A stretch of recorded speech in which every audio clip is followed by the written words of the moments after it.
It makes me really, really disgusted when people say that I'm hopping on a trend or doing stuff to get clout. This is social media star Danielle Cohn.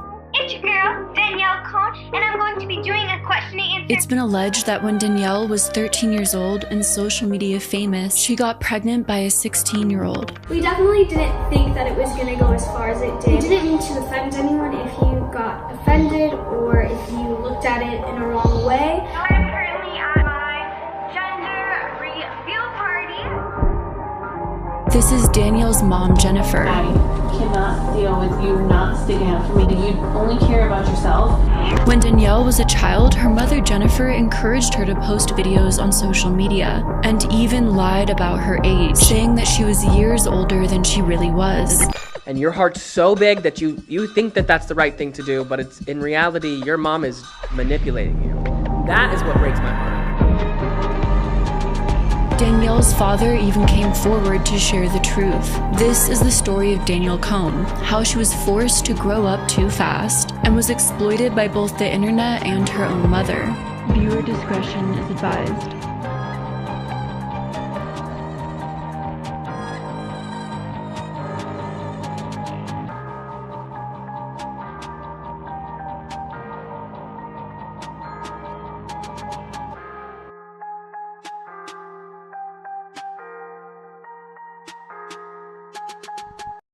There are few young social media stars with as controversial and as exploitative of an upbringing as Danielle Cohn, and that's really saying something.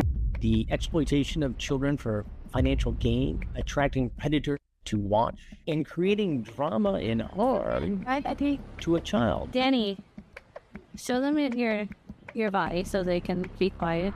From a young age, Danielle was thrust into the spotlight at a time that social media was reaching a tipping point. There were tons of popular young teen influencers at the height of their popularity on the platform, and Musical.ly and other new social media platforms were at their genesis. Becoming a social media influencer was a fresh and viable career in a way that it never had been before. That means that those who could see an opportunity for a cash grab tried their hands at influencing, or they made their children into influencers. And young Gen Z became enamored with social media, following their favorite online stars. And this possibly ushered in the age of influencers, where so much of the way that we consume media and online advertisements comes from the influencers themselves. But this sort of money and power can easily corrupt, especially with very little regulations. And at the beginning of the age of influencers, when Danielle was only a child, she was brought onto social media, doing the inappropriate and extreme in front of a camera for internet fame. Hi friends and internet acquaintances, welcome back to another video on my channel discussing controversial internet figures. If you like that sort of content, don't forget to subscribe for another deep dive, and if you like this video, give it a like if you want to. If you have any suggestions for video topics you'd like to see or exploitation that you see happening on the internet and on social media, then go to the subreddit I started called r/exploitation exposed. And now let's get into the video. Before we dive into the story of Danielle Cohn, it's time for this video's sponsor, HelloFresh. Balancing work and home life often feels like an impossible task. Personally, I'm often filled with constant guilt over feeling like I'm not doing enough. Either I'm not working enough or I'm not spending enough time with my family, and that feeling can be all-consuming at times. One of those stress points is when it comes to preparing meals for my family, because honestly speaking, I'm not the best cook. One of my neighbors used to be a private chef, and her advice has been to just stick to recipes until I can get it down. But even that can be overwhelming at times because I don't really know where to start. The constant thinking about what to make for dinner every night, the hours of buying groceries and preparing meals, and then the utter failure if the meal doesn't turn out well is soul-crushing. HelloFresh is a solution to that. HelloFresh is America's #1 choice to home cooking, and HelloFresh is now offering bigger portions with twice as many healthy options, as well as 15+ high-protein meals every week. HelloFresh also provides 10+ ready-made meals every week for those nights when you need to hit the easy button. With late editing nights, it's extremely convenient for me to still have a nice meal without having to prepare it. HelloFresh also just doubled the size of their menu to offer more than 100 recipes each week. My experience cooking with HelloFresh has been that it's helped me on deciding easy,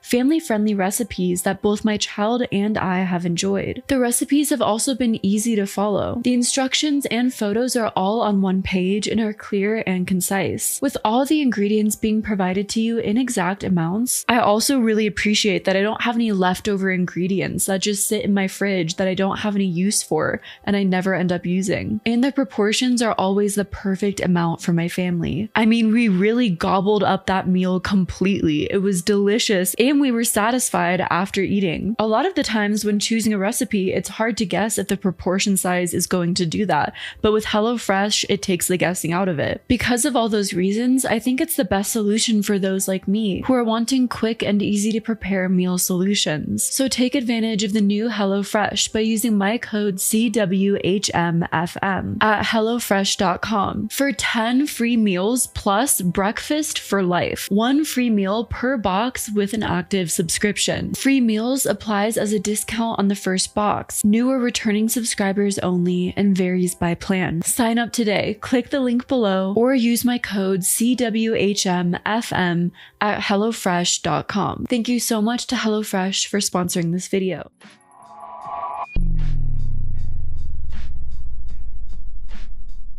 Danielle Haley Cohn was born to Justin Sprangler Cohn and Jennifer Marie Archambault in Florida on March 7th of 2006. Danielle Cohn grew up in Orlando, Florida.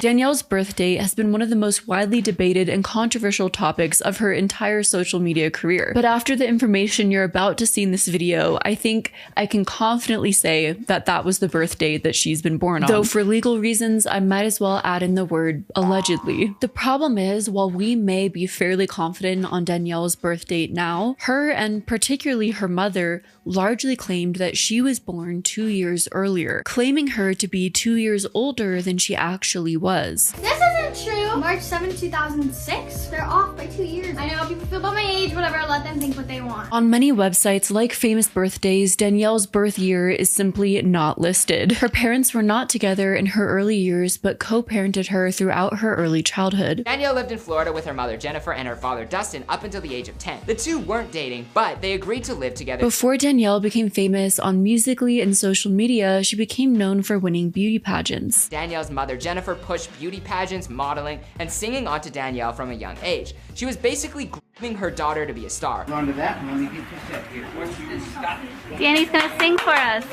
Danielle Cohn won the crown at Miss Florida Junior Preteen in 2014. She competed in the Miss Florida Junior Preteen competition 2 years prior, finishing 4th runner-up and then 2nd runner-up. After winning the crown, Danielle went on to be a cheerleader and model for Supermodels Unlimited, boosted her public profile, and was able to travel for nationals competition. In a blog post that was definitely not written by her mother, Danielle talks about how she traveled to Anaheim, California after becoming the preteen queen in Florida and met other queens from other states during nationals. In an interview with Teen Weekly Insider, Danielle Cohn said about show business and her social media career, "How do you prepare for Miss Florida Junior Preteen competition? I prepared by buying a formal dress, by practicing interview question with my mom. I also have to prepare a 1-minute introduction about myself and explain my goals and hobbies. I do this by standing in a mirror and watching myself do it. This helps me fix my problems. If you could travel the world with anyone, whom would you take? If I could travel anywhere with anyone,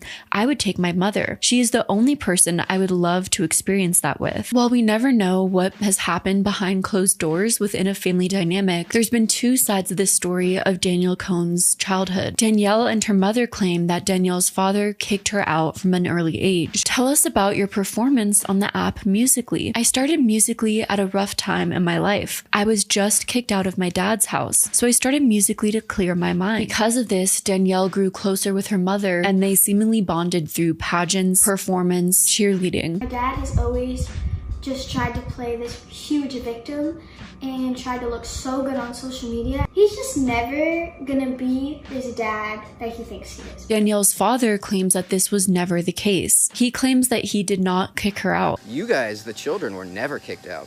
We made that very clear. The kids could stay at my house at any point. While it would be easy to sit here and theorize that maybe Jennifer took Danielle away from her father so that Jennifer could have more control over her, sometimes reality isn't always that black and white, and sometimes it is.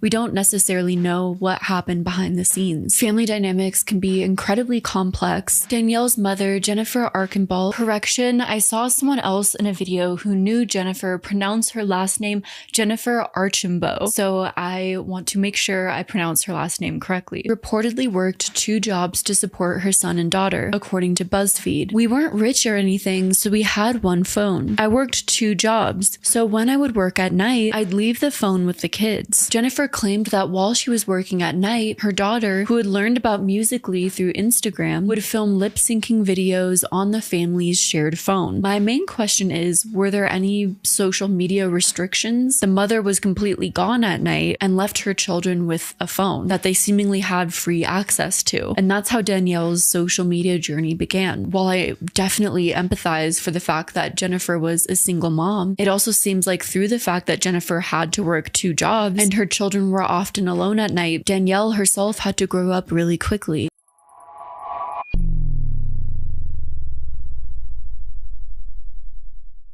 So Danielle's social media journey began in 2016 with her posting videos on Musical.ly, the short-form video app that TikTok would later acquire. I didn't really like it in the beginning. It was kind of dumb, Danielle said, but Danielle was posting enough videos onto the app to eventually get featured. She got featured numerous times and grew to tens of millions of followers on Musical.ly organically, and Danielle was one of the first people to surpass 10 million followers on Musical.ly. You have to think, for Danielle to not really like Musical.ly or posting onto Musical.ly, but to post so much that she was one of the first people to surpass 10 million followers, at least to me, says a lot about the kind of life she was living. That maybe she was so bored and isolated with her mother gone and often working that there was really nothing for her to do but to post these videos. I'm not necessarily saying that neglect was happening, but it definitely makes me wonder. I thought it was cool to lip sync to the songs, so I started doing it a lot. With the increased exposure came the opportunity to post ads or sponsored videos, which promised $400 to $500 per post at the time. So all of a sudden, Mother Jennifer was fully on board helping her daughter navigate the business side of social media, and she claimed that she was storing the money that Danielle was earning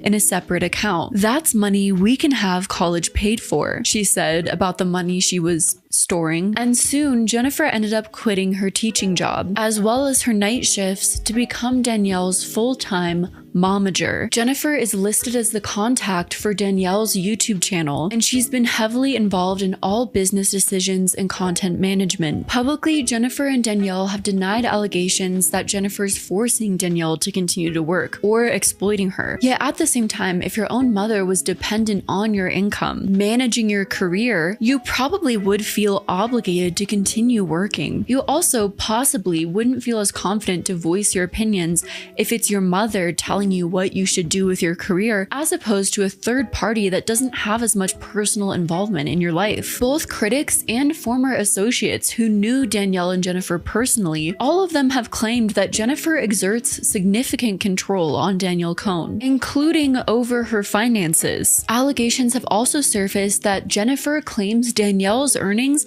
as her own on tax filings. Though these claims remain unverified, I've heard from various sources that sponsorships and other companies that work with child influencers want to have the parent sign on the contract because legally there's less loopholes that you have to jump through. But think of how dangerous that is. That essentially means that that child is doing all of that work to create that sponsored content or work with that company, but the parent signed the contract. Not only could the parent just take all of that money because they're the one that signed the contract, but also that just means that there's no legal protections for the child in that instant. They're completely removed from the business dealing altogether. That also means essentially, since that parent signed that contract, they could claim that income on their tax filings, from what it seems, although I'm not an expert. And that's a topic that, when it comes to this whole discussion of kid influencing, has been largely ignored. Once Danielle's social media career took off, Jennifer also enrolled her in an online private Christian school. I can't work because I have to bring Danielle everywhere and do everything. It's work because she's young, and I don't want her at these places on her own. And what is Jennifer doing with all of the money she makes off of Danielle? Jennifer said that she allocates 20% of her earnings towards bills and rent and stuff. Only 15 to 20%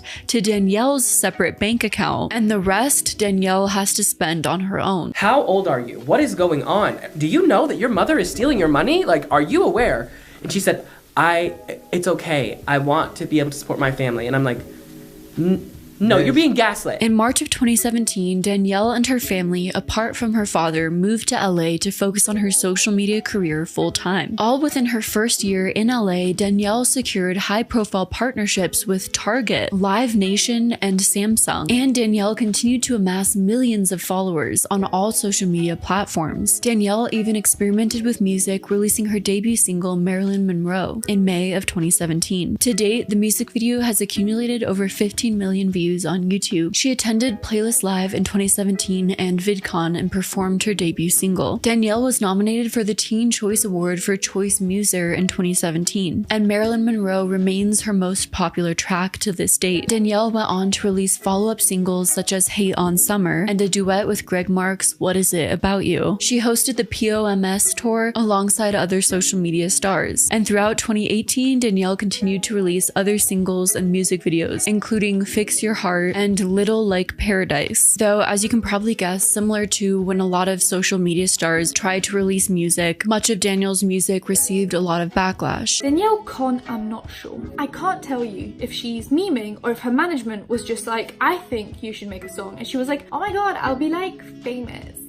And then she just kind of went along with it. And I was like, maybe you shouldn't have. Danielle already had a large following, so there were a lot of eyes on her. And with that comes a certain amount of pressure as well. While there's an advantage to having a following and trying to start a music career because it gives you a platform that many artists don't have, there's also a level of expectation that comes with that. You don't really get a chance to refine your music and develop your own voice before people are already criticizing you and your music. And that seems to be essentially what happened when it comes to the music career of Danielle Cohn. Furthermore, as Danielle continued to share her life online, Danielle started to develop a large group of vocal haters on the internet. Much of the hate directed towards Danielle was probably due to the fact that people didn't understand that she was really 2 years younger than the age that her and her mother were claiming she was, meaning that some of her actions or emotional maturity may have not aligned with the perception that many teenagers who followed her had at the time of who she was and who they believed her to be. And that is ultimately, I think, where the skepticism started when it came to Danielle Cohn. I can smell the fishiness through the picture. Yikes. Scandal sisters, the photoshopping queens. Come on. You know people can read their own comments on their own posts, right? But some of the legitimate concern over Danielle Cohn were some of the posts that she started making on social media where she would wear increasingly revealing clothing or post what many deemed were very inappropriate photo shoots, all of which increased in intensity and severity. Danielle also started entering into relationships with content creators who were several years older than her, even the age that she was claiming to be. On one hand, Danielle Cohn grew up very fast. She's now living in LA, hanging out with a lot of different influencers, and that may further the feeling that she needs to grow up very quickly. On the other hand, what you post online can be seen by everyone and also stays with you forever. If Danielle ever decides that she wants to stop influencing and have a different career or life path, everything that she's posted will always stick with her. For many young girls, this can be a very normal pattern in life. With outside societal pressures, beauty standards, friends, and romantic relationships in your life, you feel like you need to grow up really quickly. Whether it's a feeling of FOMO or people around you telling you who you need to be. And of course, this extends beyond women into just people in general. Many people often get the feeling that they need to overly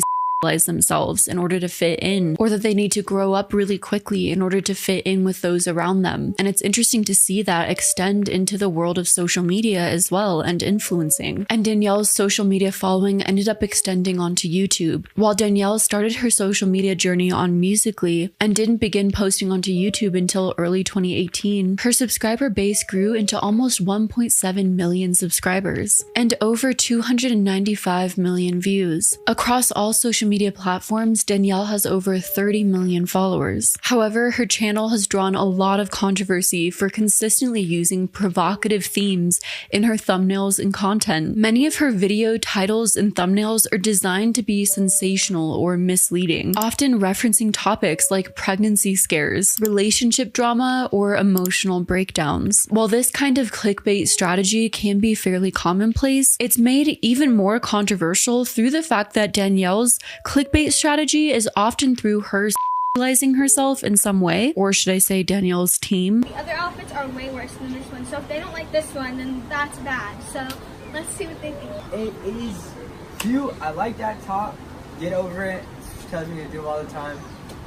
The shorts are a lot of much, way too much. Danielle is a literal child at this point. Age debate aside, Danielle was a literal child, yet her content was clickbaited material that was overly mature and sexualized. That's not funny. Look away. It's gonna Okay, so I'm gonna go and show him this So here you go. Thank you. This is the first one. Danielle's videos have featured revealing clothing, flirtatious challenges, and suggestive thumbnails, and many viewers feel like this is just flat out inappropriate for a minor. Yet despite all of this backlash, her following just increased, which in general probably says a lot about society. And it seems that Danielle's mom, Jennifer, just encouraged her to keep posting this content, because regardless of all of the backlash, it continued to bring them in money. Yet all the while, viewers became increasingly concerned. This concern only increased when allegations surfaced that Danielle was younger than her and her mom were claiming. I can't believe my mom went through my private Instagram. Bad idea. Friends, watch me and boyfriend kiss. Chapstick challenge.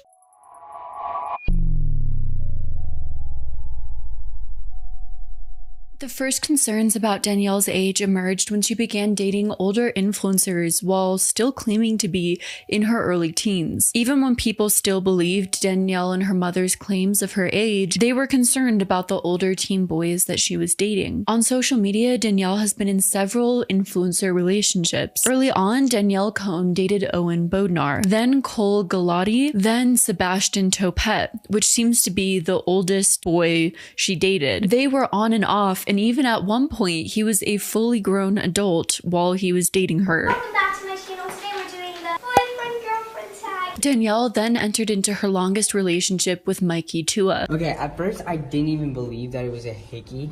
My mom was in on it too. That's why I didn't come to pick you up. I hate you. She then dated Ethan Fair. Please take this off. I'm being serious. Put this on. This is my put that on. And then Mason Patterson. So, while your mother was in the car, someone changed in the backseat. Yeah. Who? You don't know him. Each influencer relationship was documented and posted frequently on social media. Because of the few relationships Danielle entered into early on, she was soon labeled as the girl who never stayed single, which is a little disturbing because Danielle was just a child. Again, I think many people frequently date when they're younger, but it seems that Danielle was criticized and even ridiculed for it because she was younger and documenting her dating experience on social media. Although it's not inherently bad for a teenage girl to move from one relationship to another, it can become unhealthy depending on the reasons behind it and the emotional impact it has. In 2023, NBC highlighted a study about how teenage dating can impact your adult relationships. If an adolescent goes from one relationship to another, they're more likely to find themselves in the same situation in the future, explained study author Antonio Pilanti, a postdoctoral researcher. We have to try to break this cycle. While viewers did notice Danielle's dating patterns and labeled her negatively because of them, they also noticed little signs that started to make them concerned that she was younger than her and her mother were claiming she was. So the internet sleuths began sleuthing, and what they found only confirmed their suspicions and made her online relationships and the fact that her mother was encouraging these relationships, managing her and her social media career this entire time, even more concerning. Most notably, Danielle's relationship with 17-year-old Sebastian Topet, raised some eyebrows, given claims by her father that she was only 11 years old at the time. It was equally as concerning that her and her mother were claiming that she was 13 at the time, but knowing that she was only 11 years old while dating a 17-year-old, and more internet sleuthers and those close to her began to come forward and confirm this, all casting doubt on Danielle's claim that she was born in 2004. A Redditor who allegedly went to school with Danielle posted photos from their yearbook, which suggested that Danielle was in 4th grade from the 2015 to 2016 school year, meaning, again, she was born in 2006. An influencer named Mads, who is associated with Danielle Cohn, spoke about this in a live stream. She mentioned how often Danielle seemed confused about the details of her age, unsure of how old she was supposed to be, and Danielle would often turn to her mother to tell her what she was supposed to say. Let me just put this out. I've known Danielle Cohn since I was, what, like 11? I met her when she was 9 years old. She's lying about her age, 100%. Oh my God. That's about it. I met her. You didn't have to air her out like that. We were in New York, and she turns and she looks at, we were on live, and she looks at her mom, and to see what age and like class she's supposed to be in. And she was like, I'm in 7th. No, I'm in 6th. I'm in 6th. I was like, oh, boom, done. And I met her at a certain age, and then she just jumped 2 ages. And I was like, oh, this is nuts. Mads and I went to her 16th birthday twice. 2 16th. Wait, she had 2 16th yes! birthdays. Yes! Which may confirm who is controlling and dictating this situation. More people found evidence suggesting that the date that Danielle was born was March 7th, 2006, and shared the evidence online. An Instagram account called @exposing YouTube Shade also leaked pictures of Danielle's parents in the hospital when she was born, and they are date stamped March 7, 2006. Leaked photos of Danielle Cohn's mom at the hospital about to give birth to Danielle. Check the year date, and on the wristband is March 7th, 2006. Is it fair enough to say case closed from this alone? People also found Jennifer Archambault's old YouTube account, and on that YouTube account was an old video of Danielle singing. This video was posted in 2012. In the video's description, it says, "My little 6-year-old daughter," meaning from Jennifer's own description that Danielle was born in 2006. She even calls her Danny. Danny's gonna sing for us. Comments on Danielle's social media posts were flooded with people urging her to confirm her age. Many people turned to Danielle's mother, asking how she could allow her daughter to post such provocative photos online, knowing her real age and how young she really was, let alone the fact that she was monetizing and actively profiting off of this content. Eventually, the criticism was too loud to ignore, so Jennifer responded. Jennifer wrote a post defending her daughter.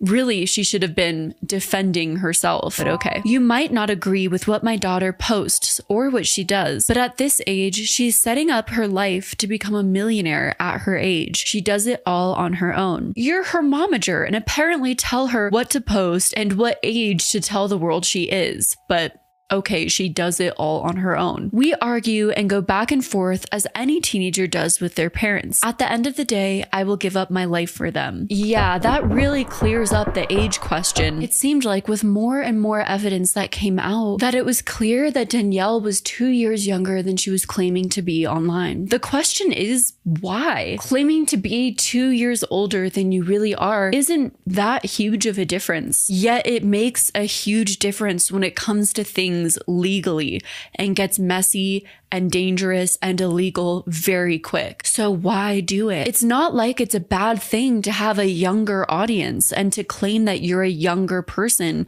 posting on social media. At least, well, okay, it's a bad thing to people like me who disagree with young children being child influencers. But from the perspective of social media companies and brands who want to work with child influencers and pay millions of dollars to child influencers, they want child influencers. So if you care about money, like Jennifer clearly does, and you want to exploit your child, why would you try so hard to keep up this lie that your child is 2 years older than they really are? You wonder if the general idea was that Danielle needed to do these controversial things to gain attention in the world of social media. But that's also untrue. There are plenty of influencers who have a large following who don't act provocatively online, or above all else, have a successful social media career after waiting until they're 18 to post online and gain a following. But Danielle Cohn, likely motivated by her mother, lied about her age to protect herself and her mother from any backlash, both legally and socially, mainly involving her relationships, her monetized content, and all the sponsorships and companies that she was working with, all of which would be considered unacceptable or even illegal if her true age was known. And maybe, possibly, the deeper she got into the world of social media, all of this spiraled out of control as the pressure to post more and more revealing content, work with more and more influencers, have more and more influencer relationships, and suddenly the lie grew bigger. The discussion of Danielle Cohn's age has continued until this day. In a podcast interview in 2023, Danielle briefly spoke about her age, saying that the people who need to know her age know it. I know my age, my friends, people that need to know my age know it, and that's all that matters. Yeah, it's honestly just not even.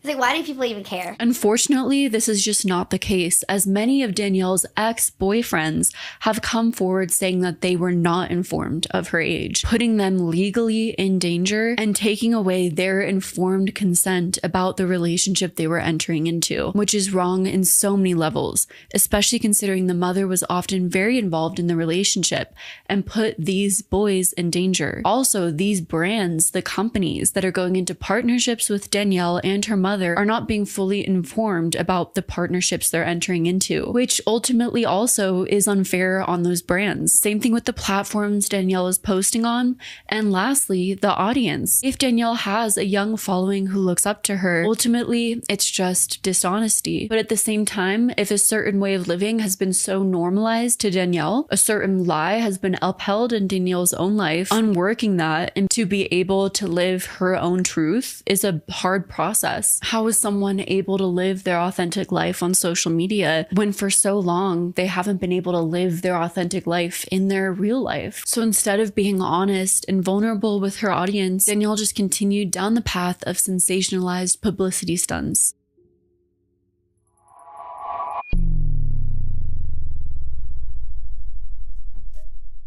While fans were worried about Danielle's safety and well-being, thinking she was being exploited by her mother and younger than she was being portrayed as, online, her and her then boyfriend Mikey Tua, alongside her momager Jennifer, all did a publicity stunt to garner even more noise around her name. In April of 2019, Danielle posted a photo to Instagram in which her then boyfriend Mikey, who was 16 years old at the time, appeared to be kissing her stomach. Mind you, Danielle was 13 years old. The following day, Mikey posted a YouTube video in which he claimed that Danielle was pregnant. I'm currently at my gender reveal party. Danielle Cohn then uploaded a 4-part video to her YouTube channel in which the two claimed that they were getting married in Las Vegas. How would that even be possible when one person was 16 years old, the other 13? But I can't help falling in love with you. And Danny, do you take Mikey to be your best friend forever, to have, to hold, and to cherish from this day forward, in sickness and in health, for richer, for poor, and for better, for worse? Good. If either one of you had said no, I'd be like, what are you doing here? And Mikey, if you would place that ring on Danny's left hand. Mikey, if you would look Danny in the eyes and repeat after me. Danny, on this day, and with this ring, I pledge myself to you, in good times and rough times, and lift you up when you are down. My heart is, and always will be. This fake pregnancy storyline continued for months until it came out that it was a publicity stunt for their YouTube channels. This pregnancy reveal photo has since been removed from Danielle Cohn's Instagram. I did not think it was going to go this far, but it ended up going this far, and we hope that it was a good prank for you guys and you guys enjoyed it. Yeah, we definitely hope that you guys were entertained by this. And with that being said, we do understand that we have a younger audience, and teen pregnancy is something that we don't take lightly. Danny obviously gets called pregnant all the time, and that's why we did this. That's why we did these videos, because we wanted to give you guys something to talk about. And Jennifer claimed that this marriage was all clickbait to BuzzFeed and not a legal union. Surprise, surprise, I know we're shocked. While the internet was shocked that everyone involved was willing to go this far, particularly Jennifer, who just seemed to have no shame. It seemed like this was the catalyst that allowed her father to finally come forward with his story.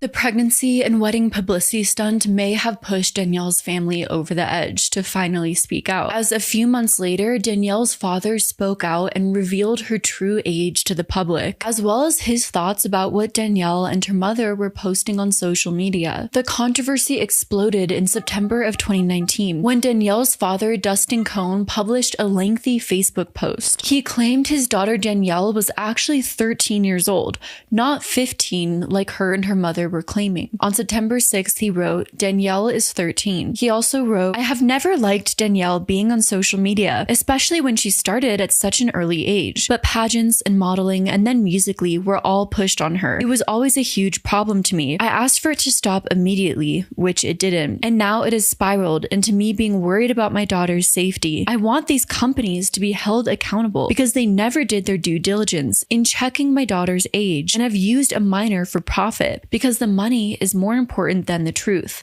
The exploitation of children on these sites needs to stop." Danielle and Jennifer previously claimed that they were kicked out of their home by her father, but he claimed that the two of them lived with him for 10 years and were never homeless, saying, "I would never throw my child out on the streets." We found Pinterest boards with her photos, and I told her mom I worried about files. We tried to take measures to stop it, but it didn't stop. The pictures now have gotten worse and worse. I am finally saying something on social media because people need to be held accountable. There's a video with a thumbnail where Danielle appears to be not wearing any clothing, but her body is censored with text over it and logos that say Walmart and Target. And the title reads, "Target versus Walmart swimsuit haul. Insane results. Video sponsored by Bang Energy." What 11 to 13-year-old drinks Bang Energy anyways? I have never once given my approval for Danielle to do any ads or promotions or shows. And if you have something saying I did, it was fake. He warned people not to contact him for work authorizations as he would not give them out. He also said that his daughter is a child and just should not have been working from such a young age, but that many people around her and these companies cared more about the money. They have no issues using my daughter for clicks, a minor,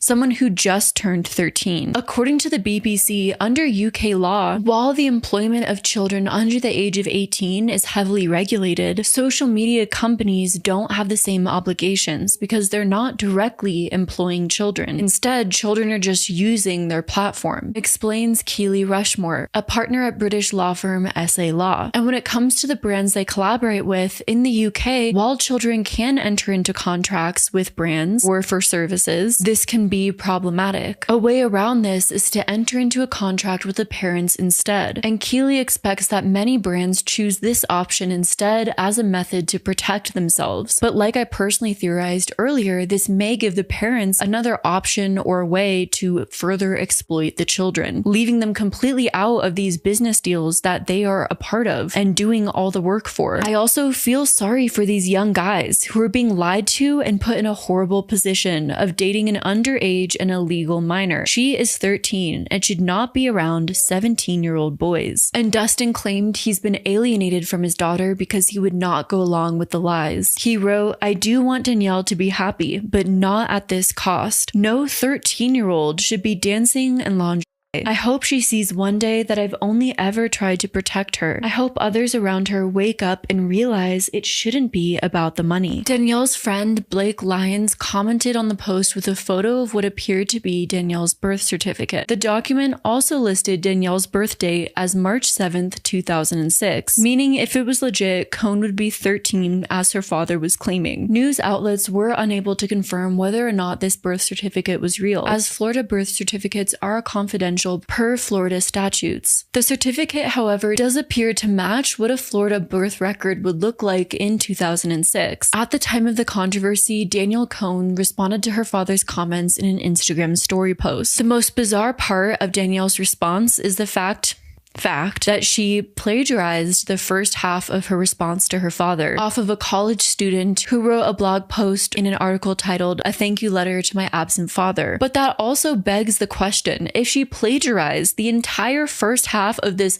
heartfelt letter to her dad, and none of that was her own original thoughts and feelings, where she's telling him how much he was never there for her, well, how true were any of those statements in the first place, when the statement wasn't even coming from her originally? I want you to know that writing this letter did not come easily for me. There were parts of my life that I wished you were there, but then I finally understood that growing up without you is the best thing for me. Our paths have crossed and then they divided again, and to be truthful, I like it much better that way. This isn't a letter expressing my bitterness, but rather my thanks to you for not being there. Growing up without a biological father is the best thing that could have ever happened to me. I want you to notice that I said biological. I have many people taking your place. My mom, my grandparents, my brother. She wanted only the best for me, and she did whatever she could so that I would have it. She understood that early mornings and long nights would be tough in the moment, but helped me in the long run. My mother played both roles, and I couldn't be more proud of her. I hope that one day I'm at least half the woman that she is, and twice the parent you could ever be. But the fact is that you lied about it all. We have not had a relationship, and you never were involved in my life as a father should be. Even after you kicked out my mom, you still lied. It is interesting how Danielle focuses so much on her mom on this post. How he treated her mom is a direct reflection on how she feels about him. My theory is the mom probably wrote it, or at least heavily helped her put it together. So you also have to wonder how much of that is coming from the mom in the first place. Danielle also posted a photo of a temporary work permit claiming that it proves that she's 15. But many people commented that someone can easily forge their age on a temporary work permit. While I don't want to heavily theorize in this video of what's happening behind the scenes, ultimately I do think it's fair to say that while Danielle's personal feelings about what happened between her mother and father and in her childhood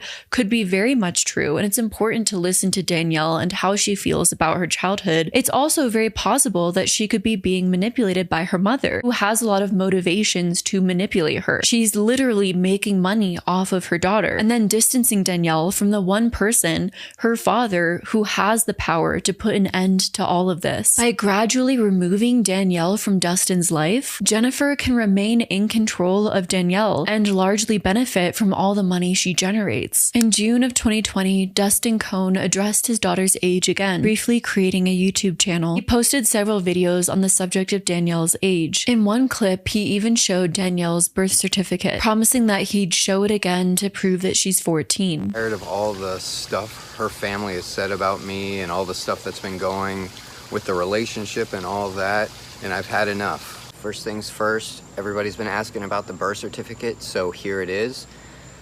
Obviously, she is 14, just turned 14 on March 7th. She was born on 2006. Here is the proof. Multiple people have shown this birth certificate.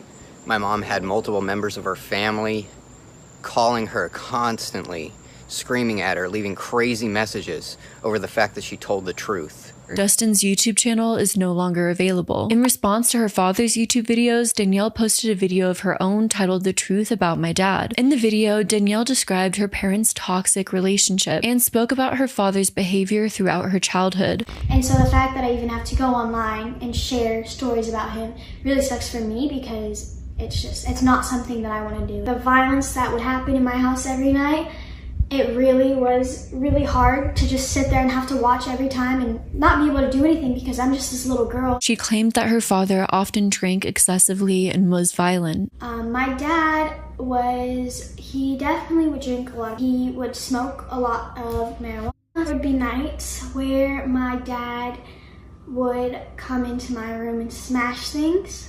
He came into my room one night and smashed my TV in front of me. She went into detail about the incident that she continually referenced, where he kicked the entire family out of his home. Me just like being in a house with him, it's gonna bring back memories. And it's like, I don't want to say that to him. Dustin responded with another video where he continued to claim that he never kicked his family out of the home. You guys, the children, were never kicked out. We made that very clear. The kids could stay at my house at any point. We did have an issue after multiple times and you destroying my house, and you weren't even living at my house anymore, but you were coming over to do Musical.lys and use my Wi-Fi. And so I was like, this is not going to happen anymore. Ultimately, I think this is the problem with children being influencers and being in the spotlight. Family channels and people sharing their life online. Family dynamics are often complicated and messy, and people have many different perspectives about their dynamic. And when you bring that into a public space, bring it to the core of public opinion, it can get even messier, especially when there's psychological dynamics at play. Ultimately, there's no way to know what happened years and years ago in Danielle's childhood. And the only thing that the public can go off of is what happened once she started posting on social media. As much as I think that it is very, very plausible that her father was toxic, maybe even borderline abusive, not a healthy or perfect father, and had many flaws. Once she started posting on social media, the fact of the matter is that her father was the only person that made a public post trying to protect her, and her mother was the only one who for years profited off of her and continued to enable the inappropriate behavior that put herself and others around her in danger. Though I do hear what Danielle says, her experience, her words, and I think that they are valid. Despite all of this controversy, this toxic back and forth, and this continual discussion around Danielle's age, Jennifer stood firm in this idea that Danielle was 16 years old in 2020, the idea that she was 2 years older and born in 2004. Danielle is 16. She's addressed it herself on many YouTube videos, but unfortunately, we have a lot of people that want to ruin her career or make something out of nothing so that they can get attention or followers. Jennifer also remained dismissive about age gap relationships. Honestly, as long as my daughter is happy and healthy, that's all I care about. Everyone always has something to say. I think just because it's Danielle, that's what makes it a problem, because I see other influencers with bigger age gaps and no one ever talks about it or attacks them for it. Throughout the years of 2019 to 2021, Danielle continued to release singles such as I'm Done, Christmas in LA, Pretty Chick Wave, F You, and Can't Go Away. She also performed at Playlist Live in 2019 and Playlist Live in 2020. During Playlist Live in 2020, there were rumors that Danielle Cohn was rude. I got called out literally like 20 times for how mean I was to my fans. I just wanted to explain that really quick. I promise you I'm not a mean person. It's literally just the fact that I'm like such an awkward person. Personally, I wonder if Danielle Cohn being much younger than she portrays herself as causes a bit of a gap in emotional maturity. Her being quiet and timid because she's emotionally immature could cause this perception of her being rude. Fans are coming out on Twitter with reports that Danielle Cohn was rude to the fans who approached her. Here's what people are saying on Twitter. She was so stuck up and entitled. I thanked her for the picture and complimented her, and she like scoffed and walked away as if she thought her fans weren't important. My sister just met Danielle Cohn and said she was so rude but still got a pic. She's iconic. Danielle also faced another controversy when she yet again was accused of plagiarism, this time with a song she released. Danielle was called out for claiming that Ashanti's hit Foolish was her own song. She even sold merchandise with lyrics to Foolish on it, even though her song was essentially just a cover of Foolish, leading to a ton of backlash, not only from her own fans, from people online, but also Ashanti fans and supporters. She later came out and claimed it was a cover, but the entire incident just damaged her credibility in the music community, when already being an influencer and trying to make music sort of damages your credibility and whether or not you're making music for the right reasons. Because there's a popular TikToker who is literally trying to capitalize off of her hit song Foolish. Now this TikToker is named Danielle Cohn, and she did a cover of Ashanti's #1 hit song Foolish. She not only pushed this song as her own song, but she's also capitalizing off of it by selling merchandise. So she's treating this song as if it's her own single. Yet through all of this controversy, Danielle's platform continued to grow. By October of 2020, Danielle gained 18.5 million followers on TikTok. But still, another controversy would surface, one that would shock the internet even more and cross the line into the unimaginable.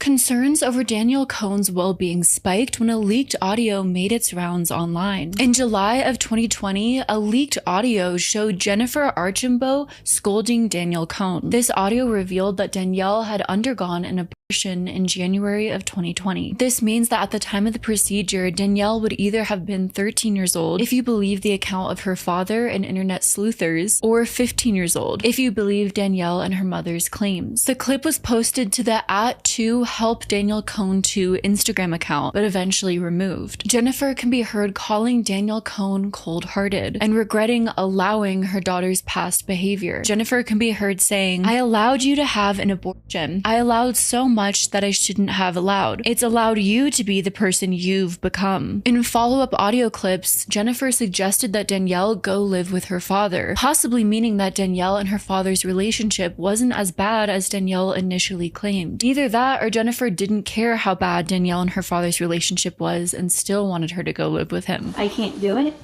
and I cannot deal with you not sticking up for me in some sense. You're cold-hearted to me all the time, and you only care about yourself and what's best for you, unless it's you or Mikey. And we can't get along at all, and I think we just need some time away from each other. I'm letting you do this at this age. I allowed you to have an abortion. You go live with Dustin for what? Because these clips had become so viral, Danielle released a YouTube video titled "The Truth About My Abortion," in which she confirmed the procedure and her decision. Because now not only was her private information exposed to the public, but she now had to defend her decision, being a young girl and having to make that tough choice to get that procedure, all while being in the public eye, and having her own mother seemingly be against her in all of it, yet profiting from her at the same time. Danielle confirmed that the audio was real and that she had gotten an abortion in January of 2020. Everybody has their own opinion. It does not mean that you need to be mean to me about it or tell me that I'm wrong, because I definitely know that I did mess up,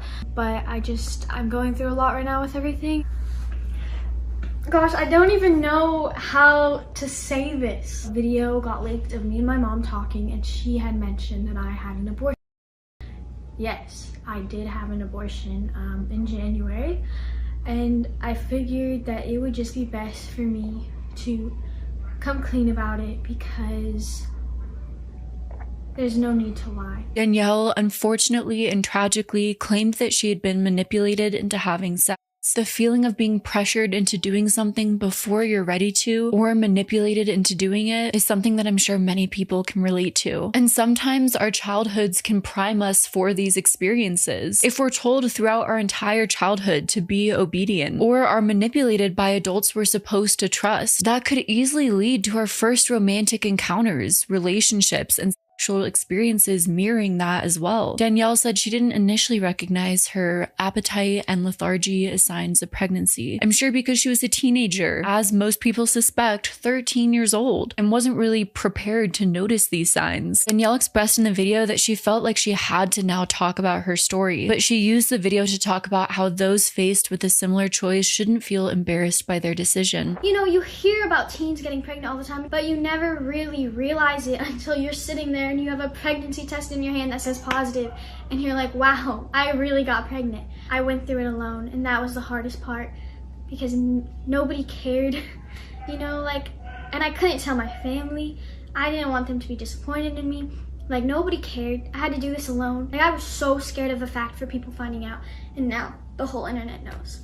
Although many people showed their support in Danielle Cohn, a lot of people were very concerned, especially since the age debate was still ongoing. Many people wondering how old exactly Danielle Cohn was at the time the abortion took place. I'm absolutely disgusted at the amount of hate this poor girl is getting online for what seems like an abusive situation. She's incredibly brave to have had to have made this decision at such a young age, alone. Like her or not, but the fact that Danielle Cohn was forced to address that she had an abortion because an adult she confided in and thought of as family leaked audio between her and her mom confirming she had one literally makes me sick. No one should be outed like that. It's absurd that people expect a 13-year-old to have a child. That's a child having a child. She made the right choice for her, and it's absolutely nobody's business. In the leaked audio, her mother says, "I let you have the abortion," and it just made my skin crawl. Yes, as her mother, she's solely responsible for her minor daughter's medical care, but is it really something that she can hold over her? Also, so many commenters telling her to have the baby and give it up for adoption. Like, that is an easy choice. If, as her father stated, she was 13 years old at the time of the abortion, it is virtually impossible not to blame the mother for this escalation, for how things have gotten to this point. The mother went along with this age lie publicly for so long, at least in part it seems for her own personal profit, and allowed her daughter to date and associate with teenagers who are much older than her and much more mature than her. And this is all clearly what that can lead to. Instead of protecting Danielle, Jennifer threw her into the fire and watched her burn. Jennifer revealed to Insider that this leaked audio was recorded by Jennifer's best friend of 5 years. I was just really hurt that someone we loved and trusted would do this to us and hurt Danny this badly. This was definitely not the way she wanted it to come out. Eventually, she would have to come out with it, but it's still so new and she's still grieving. Would she have to come out with it? This is another problem with being a teen influencer, because some parts of your private, personal life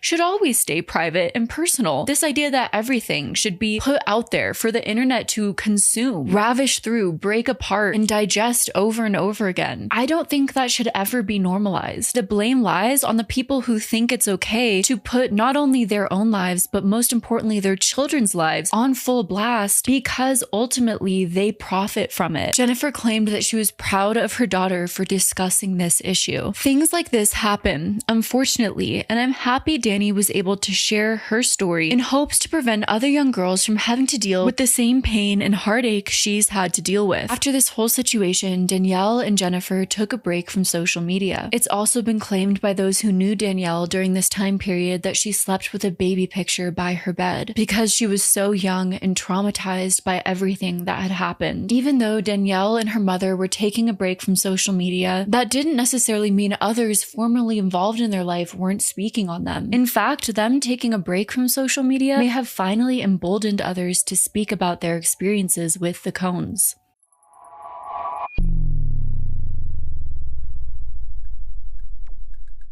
Later on in 2020, Danielle's ex-boyfriend Ethan Fair publicly claimed that Danielle was only 14 and was actually 13 when the abortion took place. He also claimed that Jennifer Archambault was speaking for Danielle through her social media accounts, which many people have theorized, but to hear that publicly from an ex-boyfriend, that Danielle didn't even have agency over her own social media and her mother was often speaking for her on a platform where this young teenager sexualized herself is quite disturbing. Hi. But what made things more complicated is when Mikey's parents found out some of the information that we are finding out about now. Mikey's mom posted on Instagram stating, "After some sensitive information was brought to my attention about Danielle, we no longer support Mikey and Danielle's relationship because Mikey is still a minor. We have taken away his social media." Danielle's ex-boyfriend Mikey Tua did an interview on the podcast Dropouts. The YouTube video is now removed, but it's still available on Spotify. The podcast discussed Mikey's relationship with Danielle and the ongoing deception that was happening the entire time. Mikey and his mother claimed that Danielle's real age was concealed to them for an entire year of Mikey's relationship. Did you know all of that before you guys begun dating? At the beginning of the relationship, did you know how old she was? No, I found out a year into it. She would often appear older due to makeup, hair extensions, the things she'd wear, the ways that she would try and act. They also claimed that Jennifer enabled the entire relationship. She was involved through the whole thing, sometimes controlling and orchestrating things behind the scenes. I personally know both of them, and she's a very, very sweet girl. This is not me saying anything about her, but I have a lot to say about the mom. I hate to say that, and I hate to put somebody on blast, but I in my mind, I can't wrap around how a mother allows, how she is allowed to treat her daughter that way. This relationship dynamic impacted the Tua family as well. Mikey ended up getting isolated from his own family the further involved he got with Danielle. I ran away from my parents and I found out her age, and then I wasn't with her for a year. I turned 18 and got back with her. That was the wrong time to get back with her. He actually flew to another state under a different name. Did you really? Yeah. Jesus Christ, Mikey. The other parent involved helped that. What I was doing, my actions weren't good, and I mentally wasn't there to notice that. In Los Angeles, there's a perception that there's so much fame and money to be had that it's hard not to imagine that it doesn't bring out the worst in people, even if that was never one's intentions. For example, in the case of Danielle Cohn, you have all of these adults vying over the finances of a young teen girl, encouraging her to do more risque and exploitative things for profit. How do they go home and look at themselves in a mirror? And Danielle Cohn has profited significantly from her social media and music career. Her estimated net worth is around $2 million from a combination of music sales, YouTube ad revenue, social media sponsorships, and merchandise. Though reports suggest she's earned substantial income annually, some estimates indicating she earned between $1.5 million annually to $3.5 million in her peak of 2017 to 2020, when she was around 11 to 13 years old, reportedly. Brand endorsements from companies like Target, Fashion Nova, and Samsung have all contributed to this success. Jennifer has said, "You might not agree with what my daughter posts or what she does, but at this age, she is setting herself up for life. She can become a millionaire at her age." And unfortunately, she's right. Danielle has an estimated net worth of over $2 million. I know, the world is full of chaos. It doesn't make sense sometimes. Michael Weist also interviewed Mikey Tua and his experience with Danielle Cohn. Mikey's mother noticed that early on, red flags with Danielle was that she always had to have a boyfriend and didn't have very many friends. There had to be flags that about this industry, about this culture, this space. What were some of those? What were your initial thoughts in that moment? I noticed that, Danielle had to have a boyfriend and that they were always together. I thought that was strange. And then I thought, I didn't see Danielle ever with a lot of friends. It was noted many times throughout this 3-part interview that Danielle may be seeking out these relationships to sort of fill the void of a lack of love in her life. She's trying to find and feel love because she may not have it within her family life. Mikey also claimed that the first day he went and hung out with Danielle, he went over to her apartment and it was a complete mess. She was like, "Let's hang out." And I was like, okay, I forget what we were doing, but we ended up going to her apartment, and holy f***, it was a mess, and it smelled like cat. Well, of course, this speaks more to the mother, the family. Personally, to me, the first thing I think is, okay, every family member around Danielle is profiting off of her, but they can't even manage to keep a clean environment for her. As Mikey and Danielle began hanging out more and more, Jennifer called Mikey's mother, asking if they could help them move out of their apartment into a new home. While helping them move, the group was involved in a serious car accident, and the teenagers had to be admitted into the hospital. While Danielle was being seen by doctors, Jennifer showed up to the hospital and was asked by doctors how old Danielle was. Jennifer, in front of everyone, from what they implied, lied to the doctors, about her daughter's age. We go up to give her medical information. So this is where it begins. They ask her age. Yeah, the mom had told the doctors basically that she was born in 2004.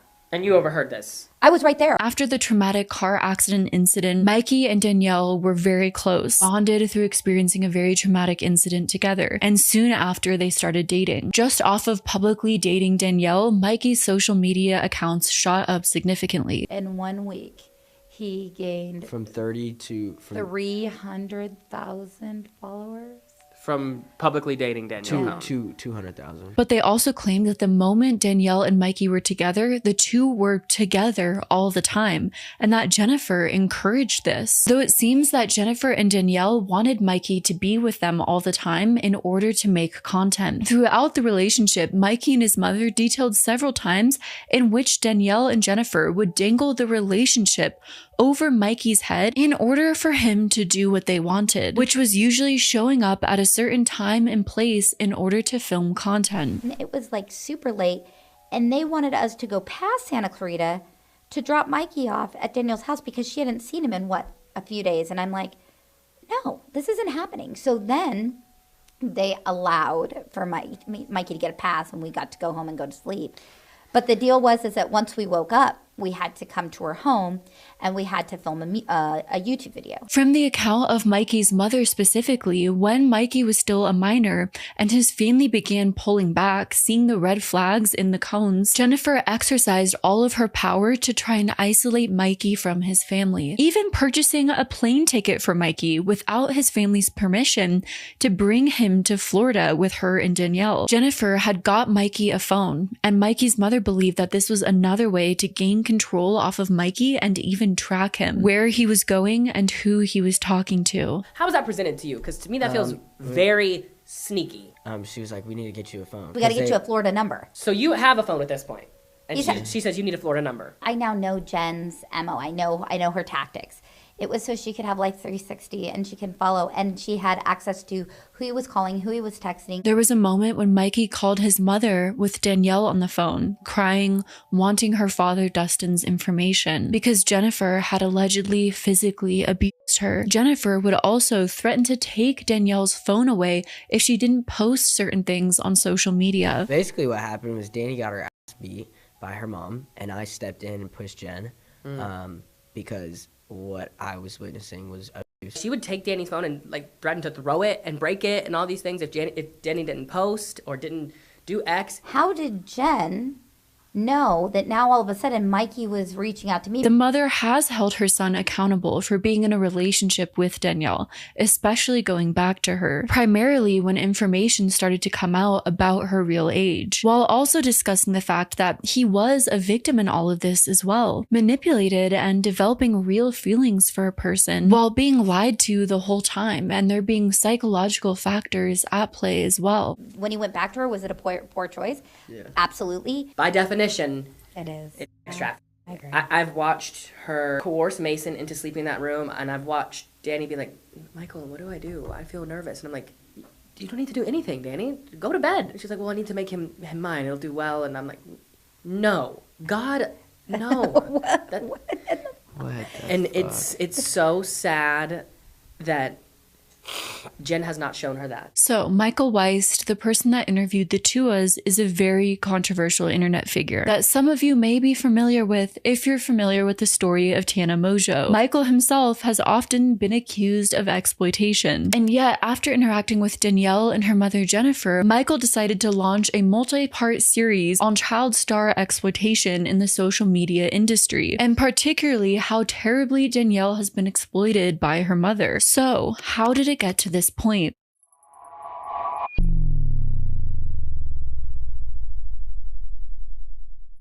On August 8th of 2021, Danielle Cohn made a video titled Addressing the Hate and Full Truth. In the video, she addressed issues with her manager as a way to detract from criticism from her mom. While Danielle didn't say his name specifically, her supporters already knew that this manager was Michael Weist, the man responsible for funding TanaCon through his company Good Times Entertainment. Danielle and Michael Weist began working together in May of 2021. In the video, Danielle claims that it was not her mother who was taking all of her finances, but it was in fact Michael. People always want to comment on my TikToks when I'm sad. Oh, this is about your mom, blah blah blah. I am not sad about my mom.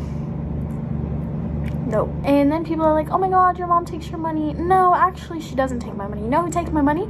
This manager that I work with that forged my name and is saying that he owns me now. Funny, huh? Throughout the video, Danielle Cohn continually emphasized that family and blood are more trustworthy than a random mother effer whose priority is to take her money. What's sad is those two things might be one and the same when it comes to the case of Danielle. On August 21st, Michael responded to the video with his own, The Truth About My Client Danielle Cohn. In the video, Michael claimed to have witnessed Jennifer take advantage of her daughter. He spoke about specific incidents like a discussion he had with Danielle where she claimed that Jennifer emptied her bank account. You know, it started to be very uncomfortable for me watching Jen, her mother, taking advantage of her. Danielle had told me at one point she had $300,000 in her bank account, and then a couple months later had less than $10,000, which is concerning for Danielle. Jennifer was often questioning Michael about Danielle's whereabouts, and Danielle was often asking him to stay quiet. Michael also accused Jennifer of pimping out her daughter, as he witnessed multiple occasions where Jennifer would tell Danielle to pose provocatively for social media. I had begun to notice a pattern of behavior that was really not healthy. Jen saying things like, you should wear this bikini pic, or you should post this ass pic, or you should do this, essentially pimping out her daughter. And it made me feel very uncomfortable. He also claimed that Jennifer showed signs of emotional abuse, frequently making negative comments about Danielle's abortion after she'd already gotten the procedure. There were times in which she would say, oh, if you wouldn't have aborted your daughter, you would be on 16 and pregnant. I felt very, very uncomfortable. Michael also revealed that the family had over 30 CPS cases. Since Danielle had told Michael that she was 17 at the time, he started to worry that she would turn 18 and have absolutely nothing to her name. So according to Michael, he claimed that he approached her to try and discuss the best course of action so that she could gain more financial control. It became very dark and very clear that Jen was abusing her daughter, Danielle, which made me very concerned, and I wanted to help her establish and protect herself. Jen had been telling me that they had 30 CPS cases, all of which I now know why. The first plan of action for Danielle having more control over her career was her gaining access to her business email account. This email is where Jennifer handled all of Danielle's brand deals. Jennifer also allegedly asked Michael to monetize Danielle's music, so Michael allegedly submitted claims for Danielle's music so that she would be able to receive the funds. While Michael was accompanying the family on a trip to Nashville, he ended up finding out that Danielle signed with another management company. So during their time in Nashville, Michael confronted Danielle about the fact that she signed with another management after he allegedly had funded so much of her career under the guise that she would sign with him. It seems like this confrontation didn't go well. I discovered that Danielle had lied to me about being signed to Michelle Paramore, and she actually had management at this time, and that she could not sign with me, and that definitely changed the dynamic, as I had, spent all this energy and effort and time into us working together. And Danielle was still not signed to me at this point,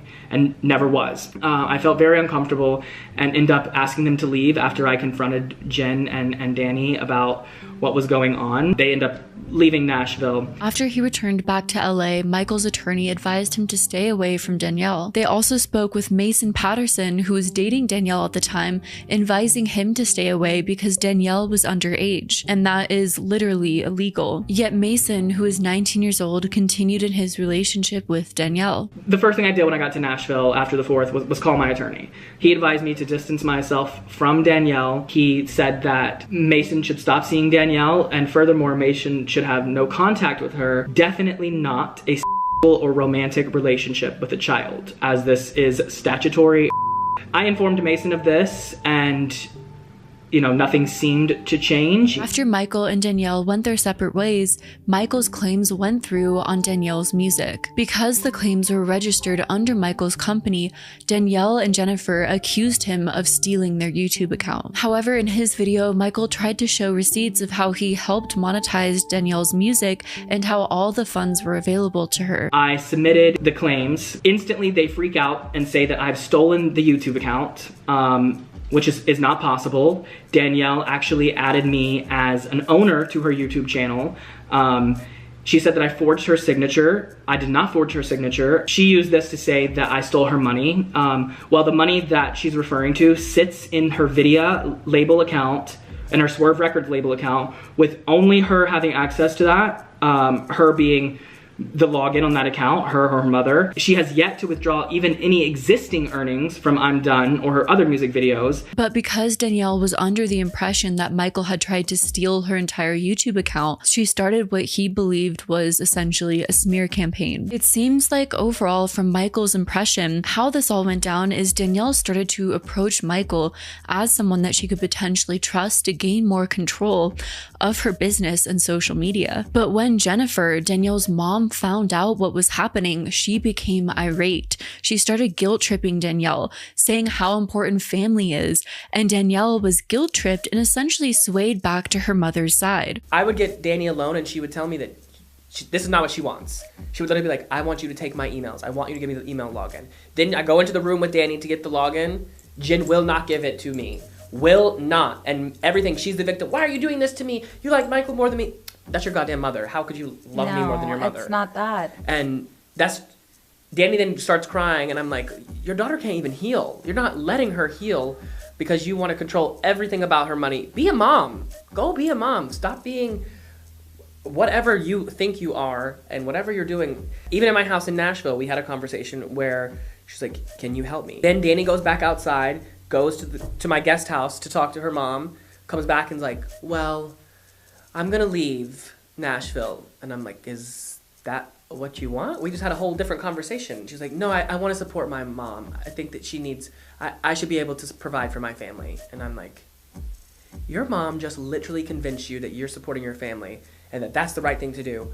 And your heart's so big that you think that that's the right thing to do, but it's in reality, your mom is manipulating you. That is what breaks my heart. Michael Weist has since filed lawsuits against Danielle, Jennifer, and Mason. The thing is, to be as fair and unbiased as I can be in this situation, Michael has filed several lawsuits against virtually every single former client and influencer he has ever worked with. Every person he has ever worked with, he has had a major disagreement with. What's the saying? When you point a finger, you have three pointing back at you. But just because Michael Weist is a very questionable person with questionable business tactics doesn't completely absolve the Cohns as well. Sometimes two problematic people find each other or meet their match. On August 23rd, Danielle responded to Michael's video with a follow-up video. The full truth, my experience with the worst manager, horrible. While Danielle made several rebuttals throughout the video, she provided zero evidence to back up her claims. Michael, on the other hand, provided several receipts to back up his claims, which made his statements appear more credible. I took notes, timestamped notes, during her video, all of which I will address. If anything, to put an end to this. I'm over it, to say the least. I am livid that she could continue to make these vile statements against myself. Danielle claimed that Michael meddled in her relationship with her boyfriend Mason, which he publicly denied. Those statements feel like things that would come from an insecure teenager anyhow. I have multiple text messages with Mason in which I let him know that he cannot commit this crime. I was not blackmailing Mason. Danielle further claimed that Michael would try and separate her from her mother in order to manipulate her, suggesting that Jennifer could see right through Michael. I invited her to dinner and said her mom couldn't come, and that this was because I had a plan to manipulate her and her mom could see through me. No. I simply cannot sit across from a woman who has abused her daughter, watch her to continue to do it, and pay for their dinner. It hurts me physically, it hurts me emotionally, and it makes me feel very uncomfortable. Danielle's boyfriend at the time, Mason Patterson, allegedly purchased earrings as a gift for Michael at one point for helping him out with something. Because of that, along with the fact that Michael was gay, started bouts of paranoia in the Cohn family. Danielle allegedly had her friend post a TikTok making subtle digs at Michael, and even had Mason's mother call him, questioning her son about his sexuality. Clearly, you were upset, which started all of it. Clearly you were jealous and upset or something. You thought Mason, whatever. You made Kano post a video that very clearly shames him and calls his mother to call him. I never outed Mason, ever. Never took it romantic. Danielle also, disturbingly, accused Michael of assaulting her adopted brother, who has come out himself and denied the accusation. She accuses me of assault on her adopted brother. I have a plethora of content proving otherwise. All of this evidence. Israel, who you're referencing, very clearly even comments on your video and said that that's not true. Going straight to SA between men, in my opinion, is a demonstration of the Cohn's blatant homophobia. Danielle brought up an incident where other content creators, Bryce Hall and Mikey Barone, claimed that Michael had touched them inappropriately and hacked their Twitter accounts, though this was proven wrong in court. So the statements of inappropriate touching, it's my opinion that we should always take those very seriously if those statements are coming from the victim themselves. Danielle claimed that Michael trashed her home when he was staying there. Michael claimed that Danielle demanded that Michael stay at her home during their trial period and exposed the family for living in a dirty environment. Danielle claimed that I trashed her house when I was there. First off, the house that you forced me to stay at, that I did not want to do, but I had to in anticipation of working with you and frankly to protect you from Jen. However, I could not trash a house that is literally already trashed and you don't take care of it. The living conditions that Jen subjects you to is f***ing disgusting. Simply because there was cat piss and dog shit literally everywhere. There was furniture like destroyed. That house is frankly the most disgusting house I've ever been into in my entire life. Danielle ended her video by telling her audience to cancel Michael. Literally cancel him. Like, please. Like, literally. Just like, get him off the internet because he's literally terrible. However, Michael's video would go on to be much better received than hers. However, it does seem that after so many poor client interactions, Michael hasn't had a very successful career after all these public fallouts. When Michael started interviewing others who had been involved in the Cohn scheme, he started receiving anonymous threats. You're a push that's why you don't answer your phone. You're also stupid. Do not mention Gavin, Mag, us, or Piper, Raquel, or any entities. You will be getting a cease and desist. Thank God we have the power to f***ing destroy you if you take one step towards my family or my likeness. Be careful who you are dealing with because you are a bad boy, a gangster, but be mother f***ing careful. I said, it's 8 a.m. Who is this? LOL. They said, shut the f*** up, you gay motherfucker. You ain't no hood bitch. You a gay rat, gay f***. I literally said, shut the f*** up, f*** off. Strange that Piper Raquel, another girl with a very similar story, is being mentioned in this as well. I'm curious to know how this has relevancy, right? Like we're talking about Danielle Cohn. That's what we've been chatting about, and this story of how children in the industry are being capitalized on and abused and monetized in ways for no one's gain but the parents, it seems, such as Jen, Danny's mom. That has very quickly ruffled some feathers. But some other parents? Yeah, and I don't know how it's relevant, but clearly there is some parents out there who are trying to stop this conversation from happening. I think that they're working on some things, and again, I could be wrong, because I'm very removed from that situation.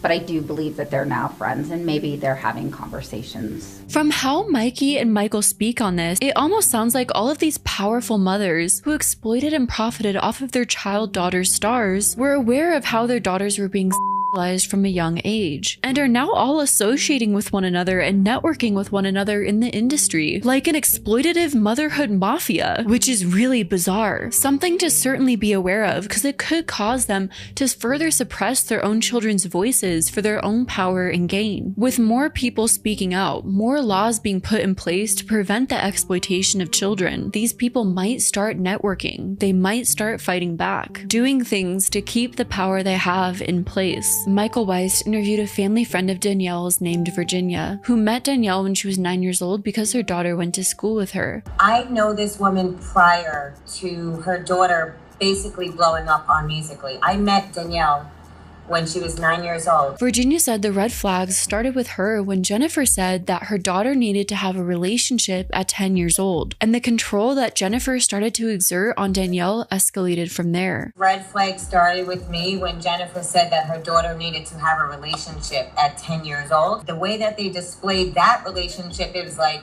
you know, same outfits, same clothes, going on little trips to Disney, doing little Always things Disney. like that.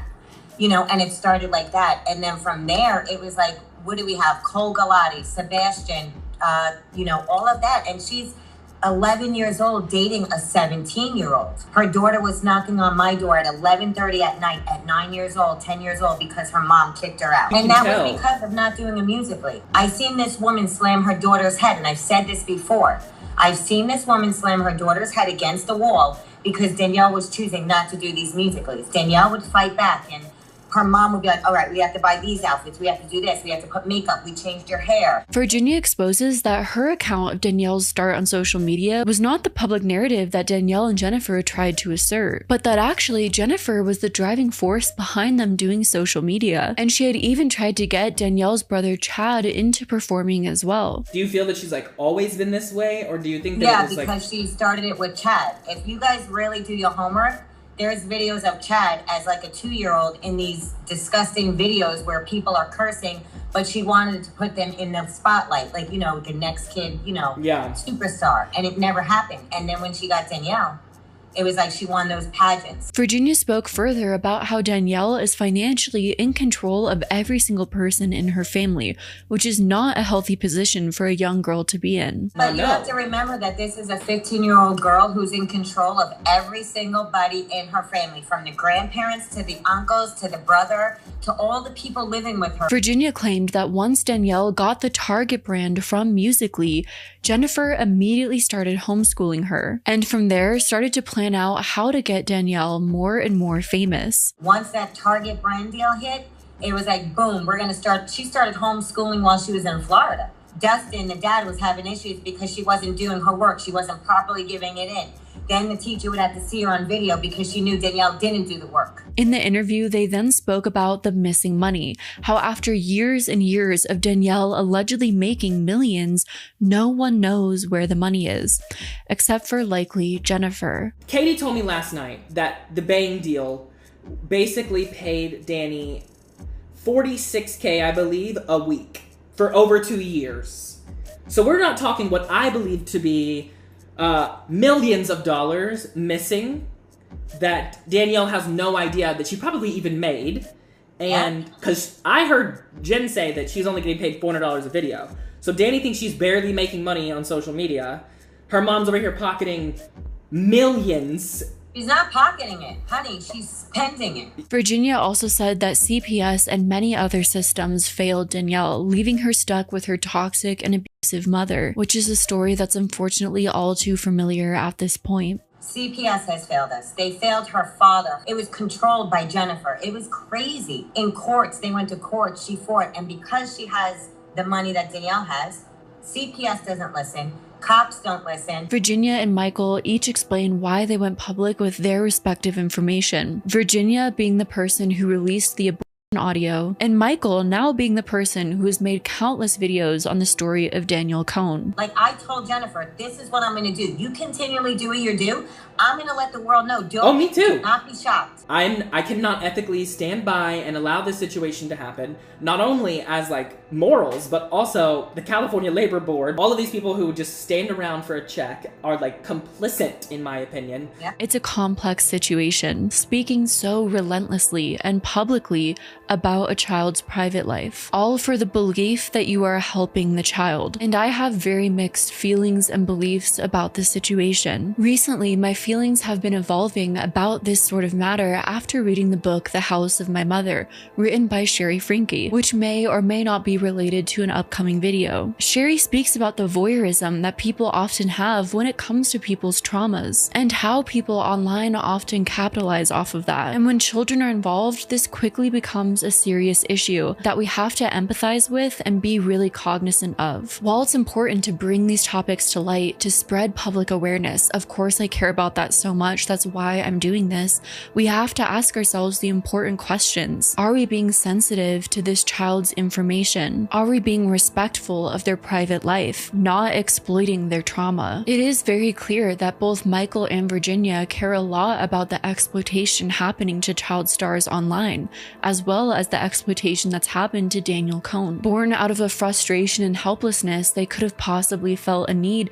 to take the situation public, at least to make the public aware of the extent in which Jennifer is exploiting her daughter, to help put a stop to it before it goes too far. If there's no other options available, that might have been all they really could have done. Virginia also disturbingly claimed that Jennifer would give Danielle and her boyfriend the master bedroom, letting them both stay there, which led to, well, Danielle getting pregnant. Oh, Ethan and Danny have the master bedroom. Even Ethan's family were like, yo, Ethan, come upstairs. And Jen is like, no, they're fine. I'm going to be down here. Yeah. That's where stuff took place, Michael. That's just weird. How that little girl created what she created. Virginia touched on the potential generational trauma, though I won't show the clip because I want to be a little bit more sensitive than some of the claims that she made. Virginia did claim that when Jennifer was 16 years old, she got pregnant with a much older man, meaning that the court documents were sealed and Jennifer was considered a victim of R-word. Virginia believes that Jennifer's own parents, Danielle's grandparents, enable everything that happens and live off of Danielle as well, and may even be dealing with substance abuse its issues. Yet Jennifer didn't seem to mind Danielle being with older boys from a young age, teen pregnancy and having a child at a young age, repeating the same cycles. You can see the patterns of generational trauma being inflicted and how one young girl had to carry all of that on her shoulders. Virginia even claimed that Danielle was paranoid to speak about her mom in her home because she thought her mom was listening in on the speakers in every room. Danny tells me, Virginia, go downstairs into the pantry because my mom listens on every room on those speakers. She literally told me that too. Yet, through all of this trauma, through all of the people coming and going into Danielle's life, she stayed with her mom and continued to provide for her family and continued making content. Over time, the numbers dwindled, but Danielle stayed on the same path. And in 2022, Danielle continued to release music, like singles such as Halo and features on the collaborative track We Better Than Me. Danielle's dating patterns also subsisted. As entering into 2023, Danielle entered into a relationship with a man, and things seemed to get more serious than ever.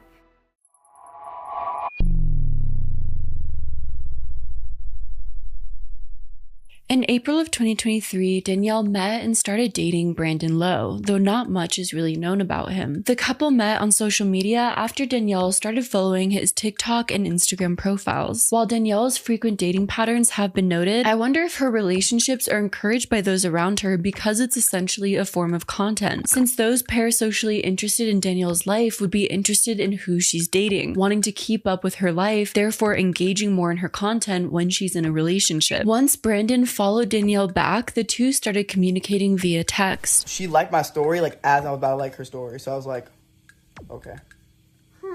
FaceTimed her like it was next day. It was the next day. It was next day. Yeah, I asked her to prom as like a joke. I didn't think she was gonna say yes, and she was like, "Wait, for real?" She's like, "Really?" And I was like, "Yeah, sure." After only texting for 48 hours, Brandon invited Danielle to his prom. While out prom dress shopping, Danielle posted a TikTok with Brandon with the caption, "When he takes you prom dress shopping." She tagged the boutique and the store owner gave her the prom dress for free in exchange for her promotion. This TikTok also blew up with people already wondering whether Danielle had a new boyfriend.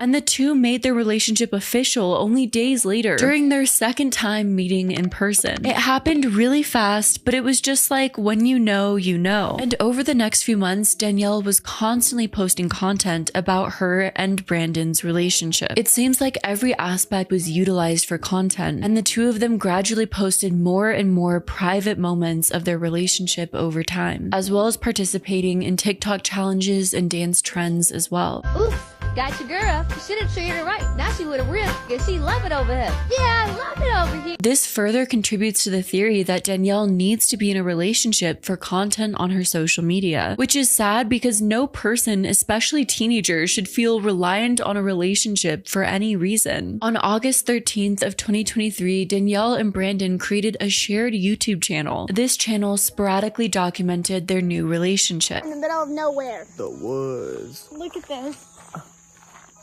This is our cabin. cabin. We can get away. This is also an interesting change from Danielle's past relationships, because instead of dating boyfriends who had their own social media profiles, Danielle created a shared account with Brandon. This means not only that Brandon had less agency and control over his social media, but that also Danielle Cohn would be able to profit more off of the boost in engagement that the relationship received through social media. Brandon would also have to choose between dedicating his time to their shared YouTube accounts or his own social media profile, meaning he would have less and less independence. Danielle and Brandon's most viewed video is also their most controversial. In December of 2023, Danielle and Brandon got engaged. I can't believe this actually happened. Watch all the way to the end to see him propose in Paris. Brandon really did an amazing job, and thank you to the company who made this happen. Brandon proposed to Danielle in front of the Eiffel Tower and hired a photography company to capture the moment. Compared to Danielle's previous publicity stunt, getting married in Vegas, this engagement and relationship seemed more serious, even though it was moving alarmingly quickly, with the pair having gotten engaged after just 8 months.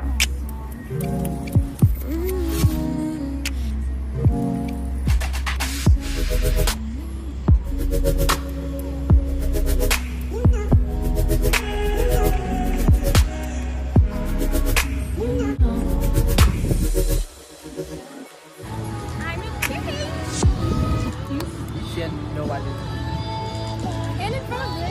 Danielle's audience, having seen her go in and out of numerous relationships, were shocked to say the least. Meet someone who appreciates you for who you are. But most of the comments expressed their concerns over Danielle's age. Danielle was claiming to be 19 years old at the time, but if Danielle was born in 2006, as most people claimed her to be, that would make her only 17 years old. In Florida, the legal age to marry without parental consent is 18. However, if a person is 16 years old, they can marry with the written consent of both parents or legal guardians, and the older party cannot be more than 2 years older than the applicant. After Danielle announced her engagement, she posted another video in which she shared the news to her friends.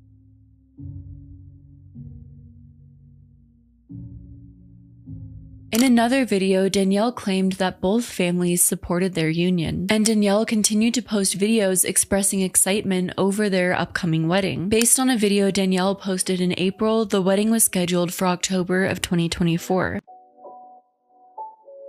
Everything appeared to be going smoothly for the couple as Danielle Cohn embraced the role of being a fiancé. I asked her. And we're living happily ever after. But for many, not surprisingly, the happiness was short-lived as Danielle and Brandon announced the end of their engagement, which ended in July of 2024. Danielle discussed how the couple was forced to continually push back their wedding date, which ultimately left a strain on the relationship. And I had mentioned that yes, I ended it, whatever. Obviously, that's a lot on a couple to have to go through pushing your wedding back and deciding that. It was a lot on us, and it definitely caused us some issues, clearly, that we're going through currently. Though Danielle claimed there was no infidelity and that her and Brandon were simply going through a rough patch. There was no cheating. Really no reason why besides the fact that we are going through a rough patch in our relationship. Are we going to work it out?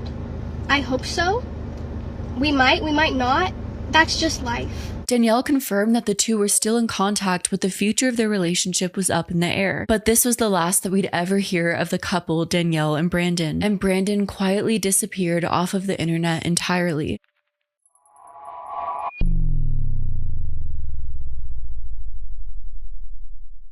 In May of 2024, Danielle Cohn began promoting her subscription-based website, where members could access her exclusive content. But instead of creating an OnlyFans profile like many influencers do, Danielle Cohn signed with Playboy. In 2021, you could start buying exclusive content from influencers on Playboy when the company launched its creators platform, which was called Centerfold. This seemed like a way for Playboy to try and keep up with the creator exclusive content economy or digital landscape and be able to compete with other platforms in the market like OF. The Playboy Club was designed to allow influencers and models to post paywalled content. Based on all the photos and materials that Danielle Cohn used to promote the website, it seems that Danielle Cohn is offering explicit content through her subscription service. And unfortunately, it does seem like this was something that Danielle was primed to do from the moment her mother allegedly encouraged her to be posting more provocatively online. Just like everything else when it comes to Danielle Cohn's story,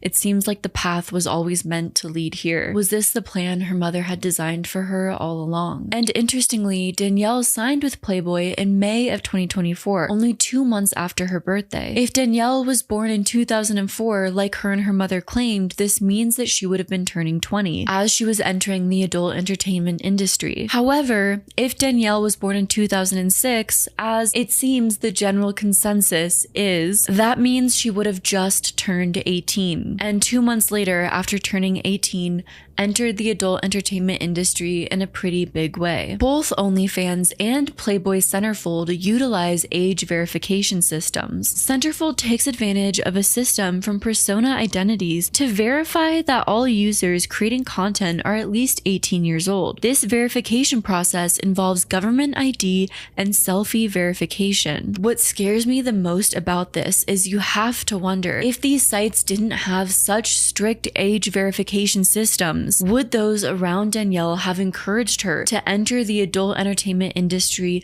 sooner when she was not legally an adult yet, but she was publicly claiming to be online? Maybe that's just my anxiety talking. Though now it seems in the past year or so since Danielle has been 18, a lot has changed. The things that Danielle decides to post online have changed drastically, which again makes you wonder who was controlling her social media posts when she was still a child.